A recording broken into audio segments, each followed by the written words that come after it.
ele volta para o mar. Jesus ressuscita e volta ao encontro de Pedro. E fala: Pedro, sai do mar, vem ter comigo. E aí ele pergunta: Pedro, tu me amas? Pedro, envergonhado por ter negado Jesus, por não conseguir praticar aquilo que o Mestre o ensinara por 3 anos, diz: Senhor, eu te amo, mas te amo filéu. Não te amo ágape, porque eu não sei como te amar ágape. Jesus novamente pergunta a ele: Pedro, tu me amas? E ele prontamente responde com tristeza em seu coração: Senhor Jesus, eu te amo, porém te amo filéu, não ágape. A terceira vez, Jesus pergunta: Pedro, tu me amas? E ele, com grande tristeza em seu coração, por não saber como amar ao Senhor ágape,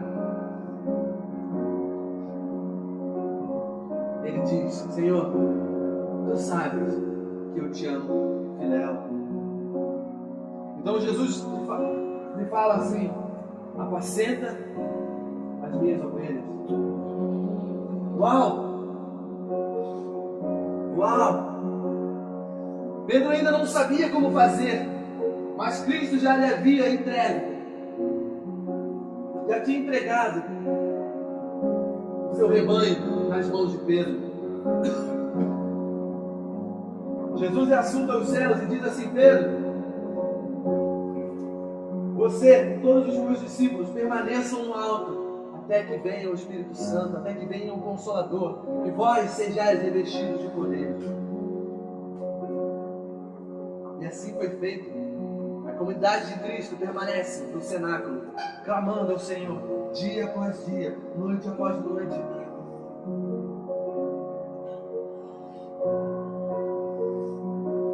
Em determinado momento, o Espírito Santo vem e reveste aquelas vidas de tal forma que elas são totalmente transformadas.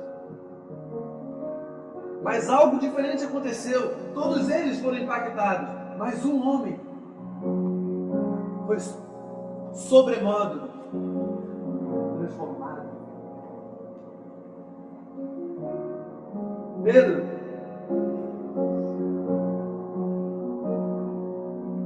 questionado agora pelos fariseus e por aqueles que estavam observando toda aquela manifestação da glória de Deus, conseguiu entender naquele momento qual era a sua função no reino, o porquê o próprio Cristo havia dito: Pedro, tu és pedra, e sobre essa pedra edificarei a minha igreja.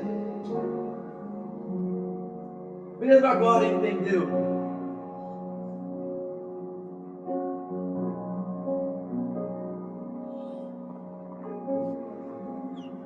que não é possível associar, vincular as duas pescarias.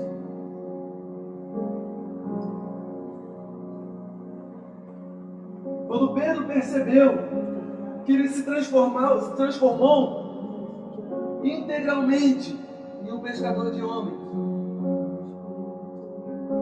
com um pensamento todo voltado, totalmente voltado para a realidade e para a verdade do reino de Deus. Uau! Ele pôde caminhar no mar, sobre o mar. Naquele instante em que as pessoas, em que milhares de pessoas questionavam a manifestação do Espírito Santo na terra, Pedro se levanta e diz, e eu posso ver como se Pedro, naquele momento, voltava a sair do barco, se voltava a andar sobre as águas, sobre um terreno que ele desconhecia, sobre um terreno totalmente inóspito para ele, diferente, perigoso. Mas agora Pedro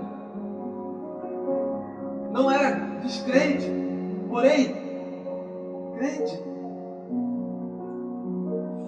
não mais duvidoso, mas confiante em que toda boa obra que Cristo havia operado na terra, nele,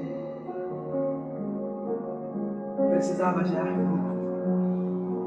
Que a fé gerada pelo Filho de Deus dentro do seu coração, agora Pedro podia crer que ele era capaz de andar sobre as águas.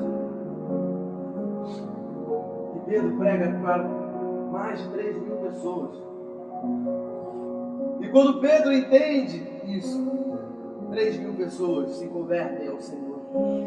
3.000 pessoas se rendem ao Criador. 3.000 pessoas fazem valer o sacrifício de Cristo. Por quê? Por causa da atitude de um homem que entendeu a transição da mente carnal para a mente espiritual. Nesses dias o Senhor tem esperado de nós que nós façamos valer o sacrifício do seu Filho, porque Deus amou o mundo de tal maneira que deu o seu Filho unigênito para que todo aquele que crer não pereça, mas tenha vida eterna. E não mais unigênito, agora Cristo, primogênito. Primogênito, porque muitos filhos foram gerados através do seu sangue. Deus tem esperado de nós atitude. Deus tem esperado de nós que coloquemos em prática a fé que Ele tem construído dentro de nós dia após dia.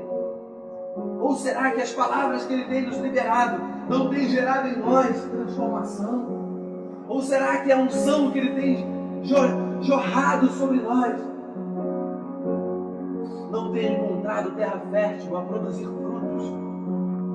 Frutos de arrependimento, frutos de conversão. O Senhor espera nesses dias que o sacrifício do seu Filho esteja valendo em nossas vidas. E assim como Pedro, deixemos o pensamento de advogado, deixemos o pensamento de estudante, deixemos o pensamento de juiz, deixemos o pensamento de médico, de administrador, de biólogo.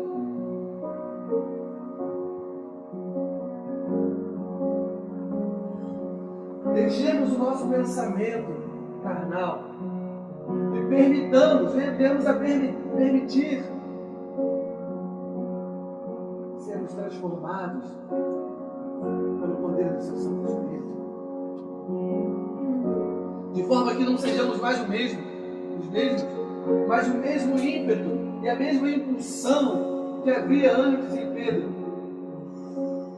seja transformado em nós, de maneira que sejamos impulsivos em pregar o seu Evangelho, de forma que sejamos impulsivos em proclamar a verdade do Reino, de forma que saiamos do nosso lugar, mesmo sem sermos chamados, de forma que saímos do barco e caminhemos sobre as águas,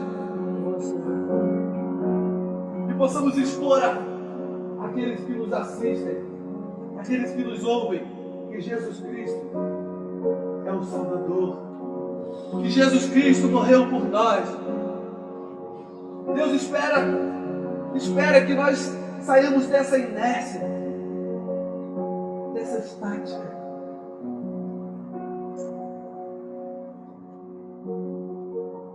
Deus espera que nós sejamos os primeiros a se oferecer para o trabalho, não mais forçados, agora sim voluntários pelo sangue de Cristo, não mais obrigados, mas regozijando por poder trabalhar para o Criador, morrer para nossas vontades e viver para o propósito de Cristo na terra.